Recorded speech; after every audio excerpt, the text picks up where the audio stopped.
Buonasera. Come vedete è molto di moda dibattere sui costi della politica ed in genere su questo argomento la gente se la prende con le indennità e i benefits dei parlamentari. Certamente i privilegi scandalosi, il numero e gli stipendi dei parlamentari sono esagerati e ne parlerò prossimamente in un'altra isola. Questa sera voglio parlare di altri costi, secondo me più scandalosi e che l'opinione pubblica non conosce o conosce meno. Sono i costi delle società a partecipazione pubblica e delle caste politiche regionali. Gli scandali sulla parentopoli romana, ad esempio, ha reso pubblici gli emolumenti dei componenti del Consiglio di amministrazione delle municipalizzate dei trasporti e della raccolta dei rifiuti urbani romani, indennità. I presidenti prendevano delle indennità da 400 a 500 mila euro l'anno e a cascata per il resto anche del CDA.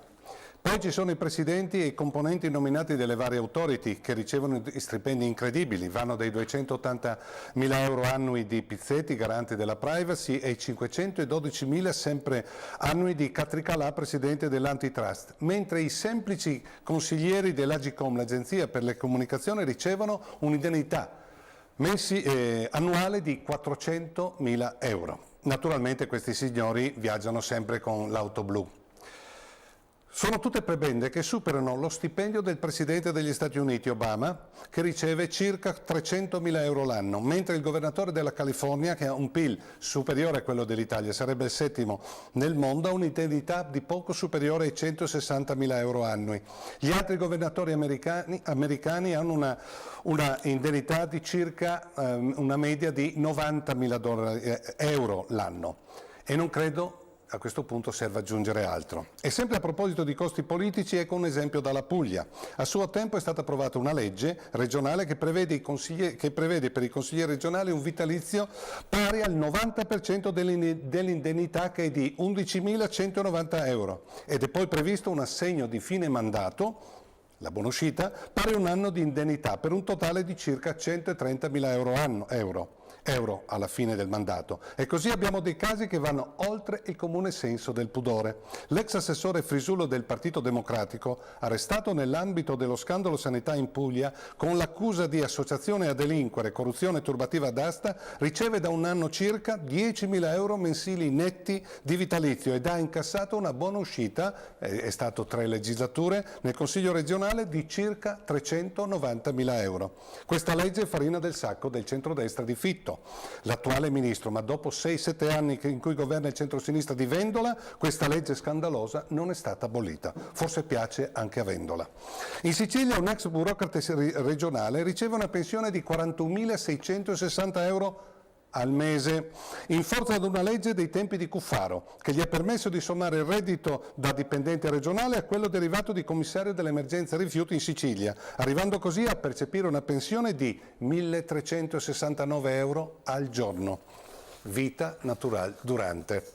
Ma ora andiamo al nord. È notizia di questi giorni: Giuliano Pisapia, neo sindaco di Milano, rimosso dall'incarico tutto il Consiglio dei Ministri, il Consiglio di amministrazione dell'ATM, dell'azienda dei trasporti milanesi. Così sono venuti a galla gli emolumenti dell'ex presidente Elio Catania. Lo stipendio di Catania era di 366.000 euro annui.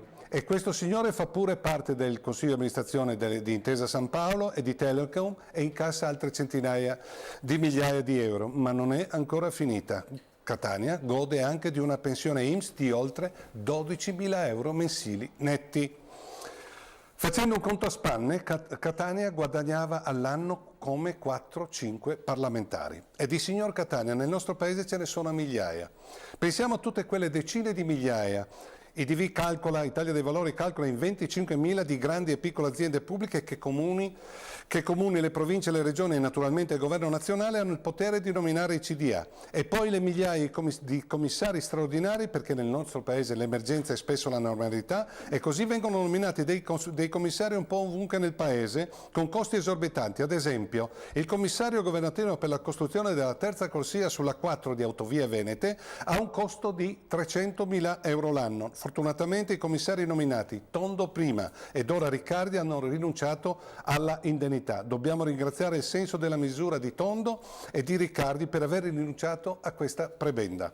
E così, se sommiamo questi costi, 60 miliardi annui della corruzione come ha calcolato la Corte dei Conti ed un'evasione fiscale annuale di circa 120 mila miliardi, ci rendiamo conto che è già un miracolo se il Paese è ancora in piedi. Queste sono le vere emergenze del Paese. Dobbiamo disboscare tutti questi privilegi, bloccare le ruberie, combattere veramente l'evasione fiscale. Solo così possiamo ridiventare nuovamente un Paese democratico degno di questo nome. Arrivederci a mercoledì prossimo.